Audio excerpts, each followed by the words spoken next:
1.3 The role chemistry plays in the production and in the society. Mata dureen keenyarraa gahee keemistiriin oomishaa fi hawaasummaa keessatti inni gahee inni taphatu waliin ilaalla jechuudha. Activity 1.4 maal jedha? Students form a group of 2 or 3 and discuss questions below. Barattoonni gruupii 3 yookiin 2 uumuudhaan gaaffii kana gadi irratti waliin discuss godhaa jira. Present your discussion point to the class when asked by your teacher. Sarratti discuss gootan sanas waliif present godhaa jira yoo barsiisaan keessan kan isin gaafatu ta'e. Gaaffii tokkoffaan what are common type of fertilizers the Ethiopian farmers employ to increase their cross productivity? Maal jedha? Qonnaan bultoonni Itoophiyaa jechuudha. Biyya Itoophiyaa baay'inaan kan isaan fayyadaman jechuudha.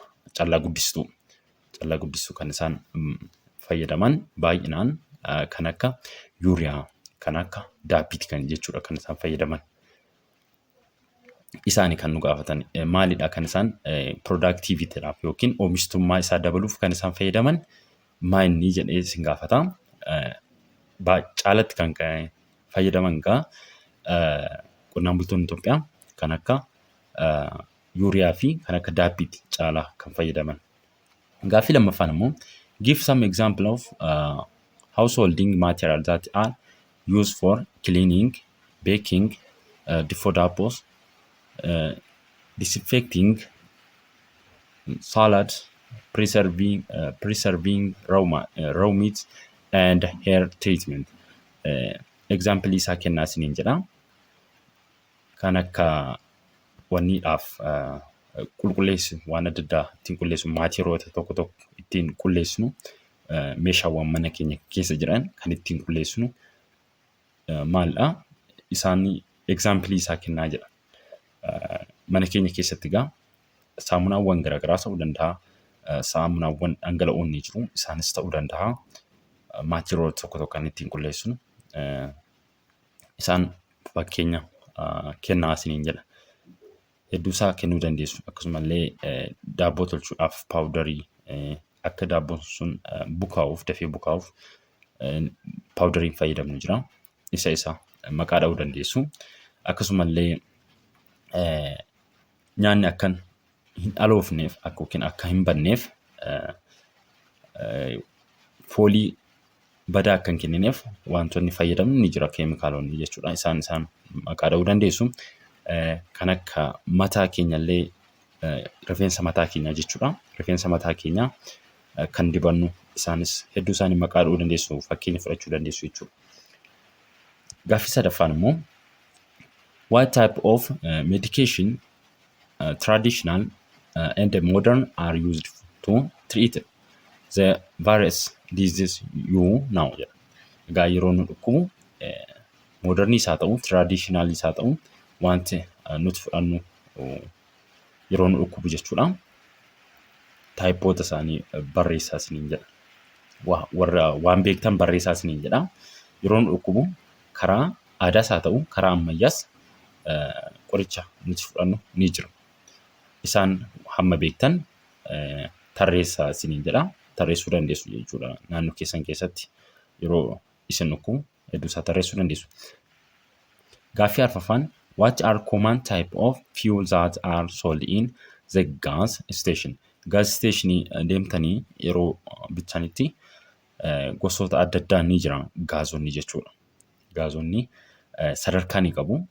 Sadarkaa kan bobeeffannu manatti kan bobeeffannu yoo argitanii beektu ta'e buttaa gaazii irratti argitanii beektu inni gaazii adiidha jechuudha. Sadarkaa qabu kan konkolaataadhaaf fayyadamnu akkasuma kan xiyyaaraaf fayyadamnu gaazonni sadarkaa qabu. Sadarkaadhaan ni jiru. Koomaanii kan fayyadamnu irra caalaatti kan fayyadamnu egaa akkuma beektan naannoo keenya keessattis arguu dandeessu gaazii adiidha jechuudha kan nuti baay'inaan fayyadamnu. Isa maqaa dhabuu dandeessu. Activity 1.4 kana fakkaata. There are many instances in your everyday life that involve the knowledge of chemistry, its applications, and its role. Let us look at some of them one by one. Chemistry jechuudha. Waa baay'eedha kan inni nu fayyadu jechuudha. Jireenya keenya guyyaa guyyaa keessatti dalagaatti oolu keessa chemistry'n gahee guddaa qaba jechuudha. Fakkeenya ilaalle qonna keessatti ta'uu danda'a, food production keessatti ta'uu danda'a, oomisha nyaataa keessatti ta'uu danda'a, akkasumallee qoricha adda addaa oomishuudhaaf ta'uu danda'a. Guyyaadhaa guyyaatti itti fayyadamna jechuudha chemistry. Fakkeenyaaf agriculture keessatti yoo ilaallu, qonna keessatti yoo ilaallu, the study of chemistry has brought the world with chemical fertilizers such as calcium superphosphate, urea, ammonium sulfate, and sodium nitrate. Isaan kana kan oomishu eenyudha jechuudha. Calla guddistoota isaan kana jechuudha. Kan akka calcium superphosphate, urea, ammonium sulfate, and sodium nitrate kan oomishu eenyudha jechuudha. Chemistry'dha jechuudha. Qonna keessatti gahee guddaadha kan inni qabu. These chemicals have assisted greatly in increasing the yield of fruit, vegetable, and other crop. Figure 1.4. Egaa keemikaalonni kun akka isaan caalatti oomishtummaa dabalan, caalatti akka isaan firii nuu kennan kan godhudha jechuudha. Keemikaalonni itti fayyadamnu kun kan akka calcium superphosphate, urea, ammonium sulfate, and sodium nitrate. Isaan kun akka caalatti firii nuu kennan yookiin immoo caalatti oomishtummaa isaanii dabalu kan godhu biqiltuu jechuudha. Biqiltuu dhaabnu tokko keemikaalota kanadha jechuudha. Asirratti ilaaluu dandeessu figure 1.4 irratti ilaaluu dandeessu isaan kana vegetable akkasumallee fruitii asirratti argitan kana maal fayyadamneetidha jechuudha. An akkasitti miidhaga kan nuu kennani calla guddistuu fayyadamneeti jechuudha. Asirratti ni argitu kuduraa fi fuduraa asirraa ni argitu. Isaan kana maal fayyadamneeti jechuudha. Keemikaalota kana fayyadamuudhaan jechuudha. Keemikaalota kana kan oomishamu maaliinidha jechuudha. Chemistry'nidha. Chemistry'n gahee guddaa qaba jechuudha. Chemistry has been effective in the manufacture of pesticides which have lessened the crop damage. Chemistry'n qoricha aramaa oomishuun isaa bu'aa qabeessa akka ta'u isa taasiseera jechuudha midhaan. Depending on the targeted pest, pesticides include fungicide, herbicide, and insecticides. Egaa depending on the targeted pest maalirratti hundaa'uudhaan jechuudha. Ilbiisota irratti hundaa'uudhaan maal oomisha jechuudha. Chemistry'n kan hanga pesticide jennu qorichaawwan aramaa kan akka fungicide fangaasota kan balleessu jechuudha. Qoricha fangaasota, herbicide qoricha marga adda addaa balleessu, insecticide ilbiisota garaagaraa kan balleessu jechuudha. Insecticide yeroo jennu jechuudha. Isaan kana oomisha jechuudha. This we can supply to the ever-growing demand for food. Kun egaa kanatti fayyadamuun keenya caalatti akka oomishnu yookiin immoo akka firii gaarii akka nuu kennu ta'a. Firii gaarii akka nuu kennu jiraannaan immoo dimaandiin nyaataa, baay'inni nyaataa akka jiru nu godha jechuudha. Akka hanqinni nyaataa akka hin muudanne kan godhu ta'a jechuudha. Chemistry has also an important role in the manufacture of better quality plastic pipes for irrigation and is commonly used in farming. This has massively increased irrigation result in a better climate in which has crop grow. Egaa chemistry'n jechuudha. Manufacturing keessatti pilaastikoota kan akka jallisiidhaaf akka fayyadamnu jechuudha. Pilaastikoota adda addaa ni oomisha. Sun immoo pilaastikoota sun oomishuunsaa jallisiidhaaf jechuudha. Akka jallisii hojjennu nu taasisa jechuudha. Jallisiin hojjetamuun immoo jechuudha jijjiirama qilleensaa irratti illee gahee guddaa taphata jechuudha. Kana jechuun biqiltuun jiru taanaan haalli qilleensaa ni jijjiirama. Haalli qilleensaa miidhagaa akka ta'u yeroo isaa eegee roobni akka roobullee ni godha jechuudha. Kilaameetii irratti illee gahee qaba jechuudha. Keemistiriin. Inni lammaffaan immoo food production irratti gahee maal qaba? Oomisha nyaataa irratti kan jedhu waliin ilaalla. Other than its great contribution in the production of the different agricultural products, chemistry has led to the discovery of different kinds of food preservatives. Keemistiriin oomishaalee qonnaa adda addaa oomishuun alatti jechuudha. Gosoonni nyaataa adda addaa akka argaman taasiseera jechuudha. These chemicals have greatly assisted to preserve food product for a long period. Keemikaala kana fayyadamuun keenya jechuudha. Nyaanni yeroo dheeraadhaaf akka turu taasiseera jechuudha. It has given method to test the presence of adulterant which ensure the supply of pure food stuff. Keemikaalota kana fayyadamuun keenya nyaata nuti soorannu sun qulqulluu ta'uusaa nuuf mirkaneesseera jechuudha. Consumers have benefited from new technologies that have increased their food's availability, appearance, nutritional contents and flavors. Egaa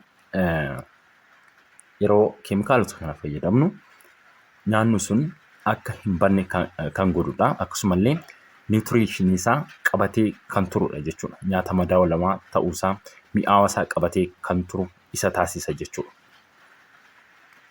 A local example of food processing and keeping it for a long period of time is the preservation of raw meat. Fakkeenya fudhachuu dandeessu. Naannoo keessan keessatti foon qalamee jechuudha.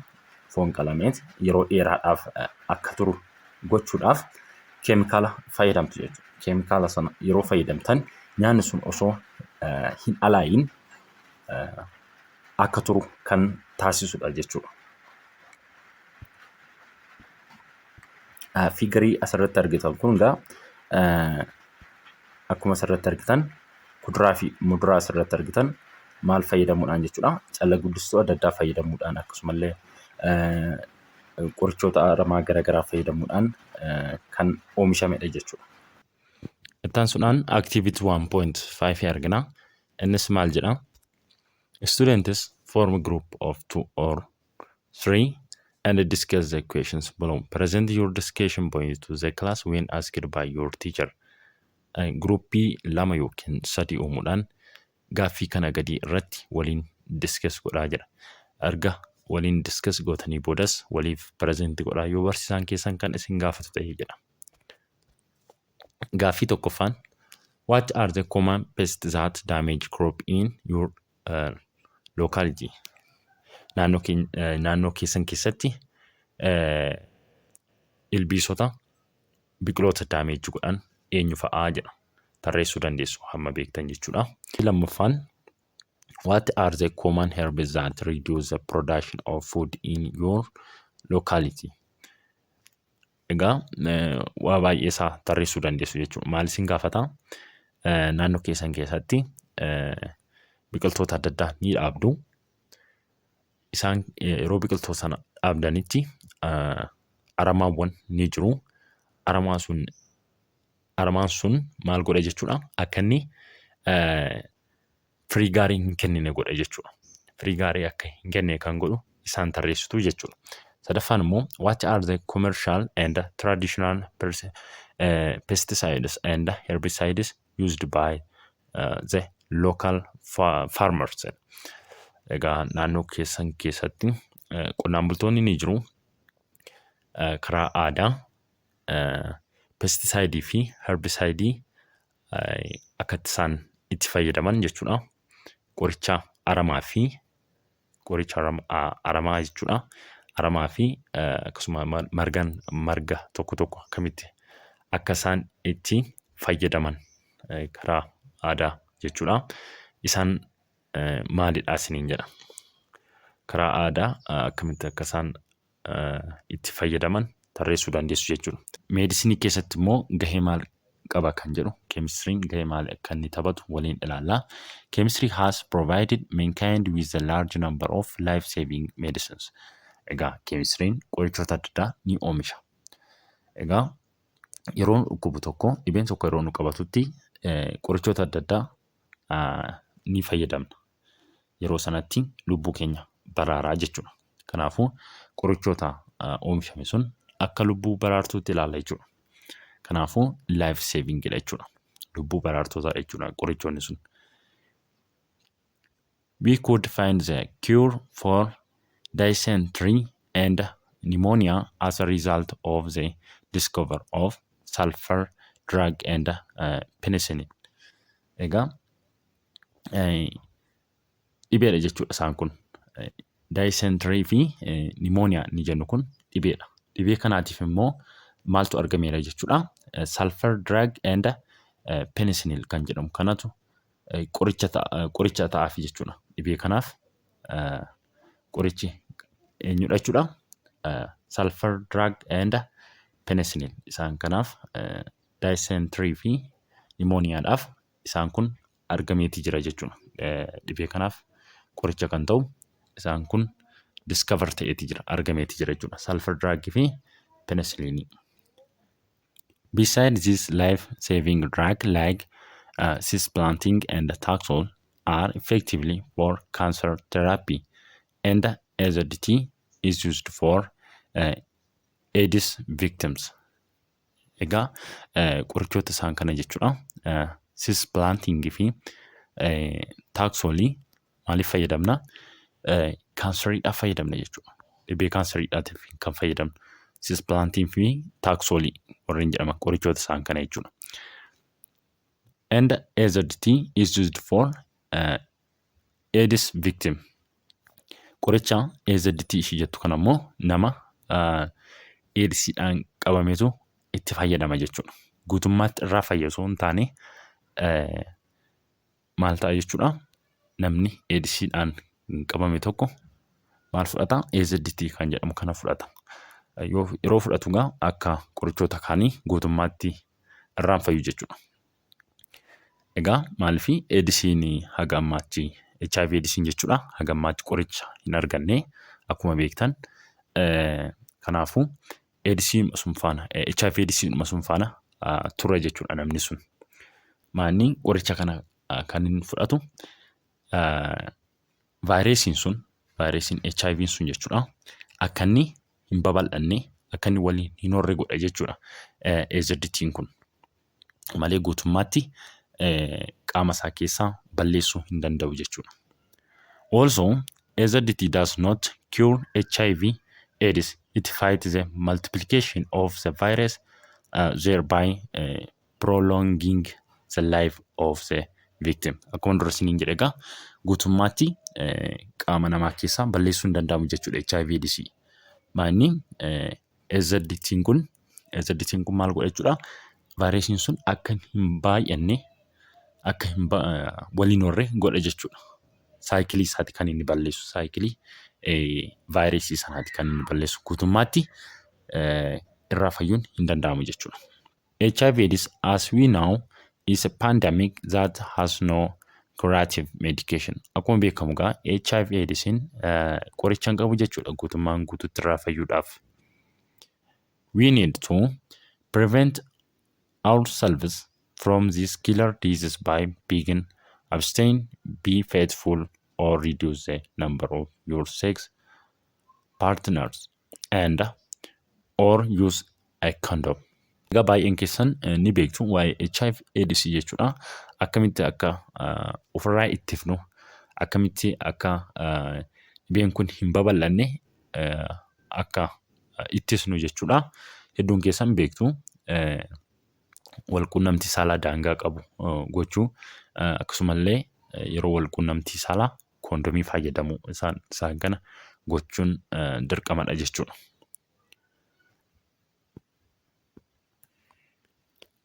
Common drugs chemistry provided. Keemistiriin qorichoota oomishu isaan kana jechuudha. Bakka gurguddoo 6tti qoodeeti jira. Akkuma asirratti argitan jechuudha. Isaan kana qorichoota keemistiriin oomishudha jechuudha. Tokkoon isaa yeroo ilaallu disinfectant inni tokkoffaan disinfectant. Inni lammaffaan immoo analgesics. Inni sadaffaan anesthetics. Inni arfaffaan immoo antibiotics. Inni shanaffaan antiseptics. Inni dhumaa inni jaaffaan jechuudha. Tranquilizers. Isaan kana tokko jechuudha. Faayidaa isaan nuuf kennan qorichoonni kun maal akkamitti akka itti fayyadamnu, maaliif akka isaan nu fayyadan waliin ilaalla jechuudha tokkoon isaanii. Isa jalqabaa yeroo ilaallu disinfectantii ilaalla. Are used to kill the microbe present in toilet, floors and drains. Microbii toiletii keessa jiran, floorii irra jiran, akkasumallee drainii irra jiran kan ittiin ajjeefnudha jechuudha. Fakkeenyaaf yoo fudhattan the sanitizers we use for COVID-19 belong to this group. COVID-19 sanitizeriin jechuudha. Maal jechuudha? Disinfectant. Sanitizeriin yeroo COVID-19 pandamikii yeroo COVID-19 dhufe jechuudha. Weerara COVID-19 yeroo dhufetti maali kan nuti fayyadamnu sanitizeriidha kan nuti fayyadamnu. Sanitizeriin harka keenyatti ni godhanna bakka namni baay'inaan argamanitti maal jechuudha. Bakka namoonni baay'inaan argamanii waan adda addaa qabatan sanatti jechuudha. Achitti sanitizerii dibuudhaan akkasumallee mana fincaanii irratti diddibuudhaan bakka namni qabachuu danda'a jedhame bakka san jechuudha. Sanitizerii fayyadamna. Sanitizeriin maal godha jechuudha? Vaayirasii sana ni ajjeesa jechuudha. Eenyu? Sanitizeriin sun. Sanitizeriin sun immoo maal jalatti kan inni ramadamu gaa? Disinfectantii jalatti kan inni ramadamu jechuudha. Isaan kana gaa eessatti kan nuti fayyadamnu? Mana fincaanii irratti, floorii tokko irratti, akkasumallee drainii irratti kan fayyadamnudha jechuudha. Baay'een keessan ni beektu yeroo COVID-19 akkamitti akka fayyadamaa turre sanitizerii jechuudha. Inni lammaffaan immoo analgesics. Analgesic immoo analgesic or painkiller is any member of a group of a drug used to achieve analgesian relief from pain. Kana immoo yeroo dhukkubbiin nutti dhagahamu isa fayyadamne jechuudha. Yeroo sana akka dhukkubbiin sun nutti furu godhaa jechuudha qorichi sun. Anesthetics immoo has made medical operation more and more effective via relieving pain. Kunis illee akkuma analgesic yeroo dhukkubbiin nutti dhagahamu dhukkubbiin sun akka nuuf fooyya'u godha jechuudha. Antibiotics ni arfaffaan immoo antibiotics are used to control infection and cure disease. Maanni antibiotics immoo infectionii control gochuudhaaf jechuudha. Infectionii control gochuudhaaf kan inni nu tajaajilu jechuudha. Antiseptics immoo are used to contamination of the wound by bacteria. Maanni akkanni madaan tokko jechuudha. Madaan tokko baakteeriyaadhaan akka inni hin miidhamne. Kana jechuun madaan ni qabna. Madaa wayii yoo qabaanne antiseptiksii kana yeroo fayyadamu maal ta'a jechuudha. Baakteeriyaadhaan akka hin banne madaan sun yeroo antiseptiksii kana yeroo itti dibnu maal ta'a jechuudha. Madaan sun karaa bifa salphaa ta'een akka goggogu godha jechuudha. Wuundiin sun akka dafee goggogu isa taasisa jechuudha. Ilaaluu dandeessu fakkeenya naannoo keessan keessatti namni madaa'ee yeroo dhangala'aa wayiitti godhan madaatti jechuudhaan dhangala'aa wayiitti gochuudhaan yeroo deebisanii madaa san shaffananii jira. Maal jechuudha? Baakteeriyaan irra qubatee akka inni wal hin horree achirratti akka madaa sun hin babal'ifne godhaa jechuudha.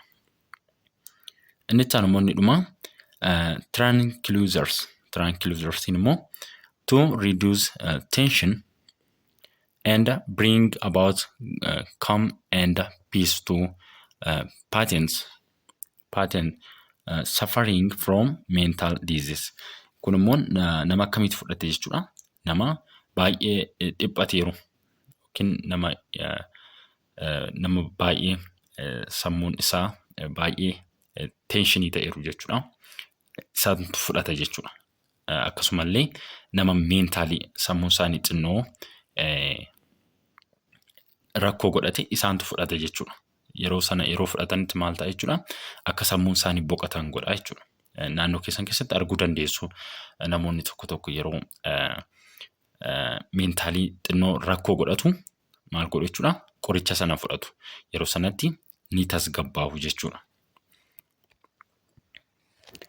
Itti aansuudhaan activity 1.6 argina. Innis maal jedha? Students form group of 2 or 3 and discuss question below.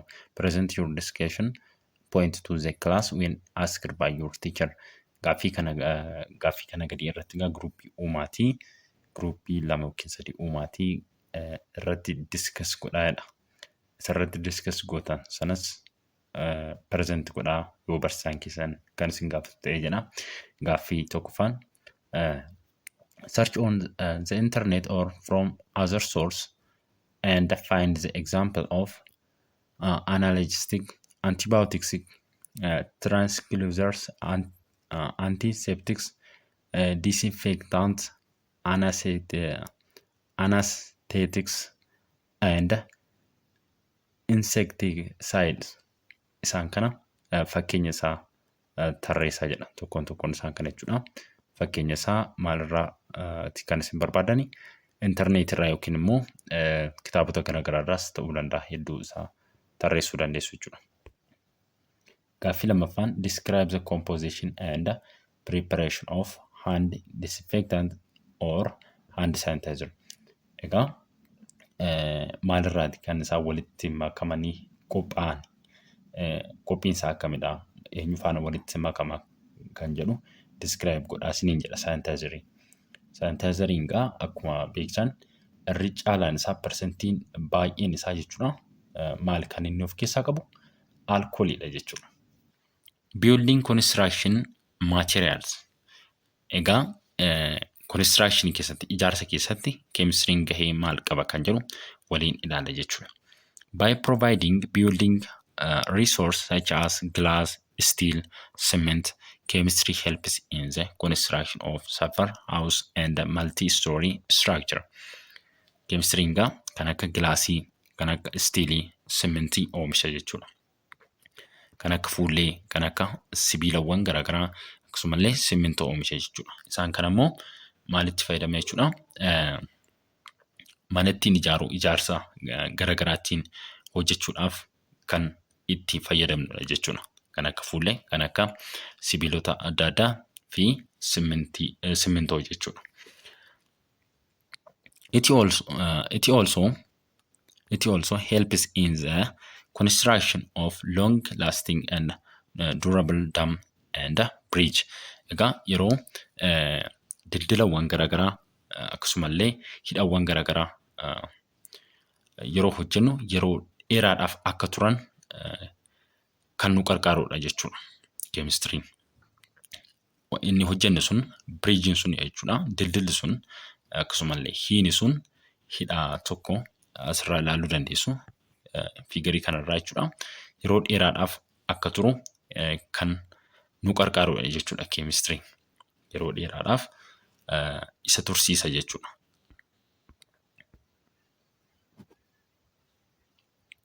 The best example here could be the Grand Ethiopian Renaissance Dam, which is under construction in the Benishangul Gumuz region. Figure 1.5 asirraa ilaaluu dandeessu.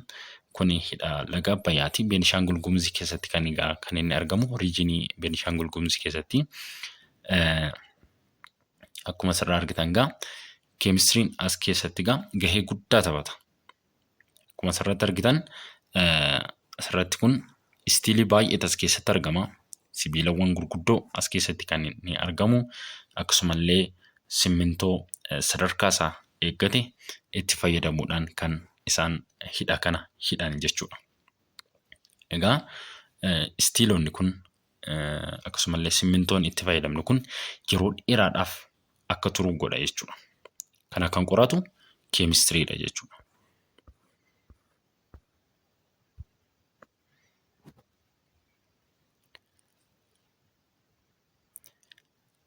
The Grand Ethiopian Renaissance Dam is a 6,415 megawatt hydropower project nearing completion on the Blue Nile in Ethiopia. Blue Nile irratti kan inni hojjetamu. Amma inni maddisiisus 6,450 kilowatt hydropower jechuudha. Located about 13 kilometer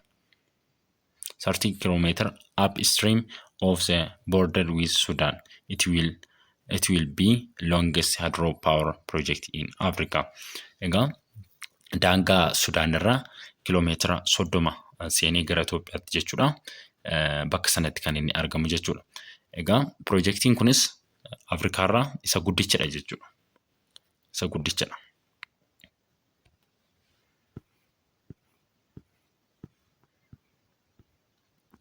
Figure 1.6 yeroo laaltan the role of chemistry in different sector. Akkuma argitan egaa keemistiriin agriculture keessatti, medicine keessatti, akkasumallee construction keessatti, food production keessatti gahee qaba jechuudha. Ittaansuudhaan exercise 1.4 waliin alla. Provide correct answer for the following questions. Gaaffii tokkoffaan list down the role of chemistry in your locality. Draw the spider diagram of your own. Maal tarreessaa isiniin jedha? Gahee keemistiriin naannoo keessan keessatti gaheen inni taphate tarreessaa jedha. Hedduu isaa tarreessuu dandeessu jechuudha. Agriculture keessatti haa ta'u, medicine keessatti haa ta'u, akkasumallee food production keessatti haa ta'u, isaan kana hedduu isaa tarreessuu dandeessu jechuudha. Asirratti immoo draw the spider diagram of your own. Bifa kanaatiin keessu jechuudha. Bifa ishii kanaatiin kan isin keessan. Gaaffii lammaffaan immoo what problems do you think will be observed in the livelihood of the community in which you are living in the absence of enough knowledge of chemistry? Maal jedha? Osoo knowledgein beekumsi chemistry hin jiru ta'ee maaltu uumamaa jedha. Egaa waa baay'eedha tarreessuu dandeessu. Yoo nu dhukkubellee qoricha kan nuuf oomishu eenyudha? Keemistiriidha. Akkasumallee akkuma dura isinitti hime agriculture keessatti, qonna keessatti gahee inni qabu waliin ilaallee turre. Akkasumallee building construction keessatti, medicine keessatti, food production keessatti isaan kun osoo hin jiran ta'ee dhala namaatiif gaa jireenyi baay'ee ulfaatti jechuudha. Gaaffii sadaffaan in your opinion what further role can chemistry play? akka yaada keetti jedha. Akka yaada keetti keemistiriin gahee inni taphate maa inni jedha. Isa kanaan dura as keessatti tarreessineen alatti hedduu isaa tarreessuu dandeessu jechuudha yaada keessaniin. Isaan kanaan ala jechuudha. As keessatti waa hedduu tarreessineerra. Agriculture keessatti tarreessineerra. Medicine keessatti, building construction keessatti, food production keessatti hedduu isaa tarreessineetti jira. Isaan kanaan alas hedduu isaa tarreessuu dandeessu isin akka yaada keessanitti jechuudha.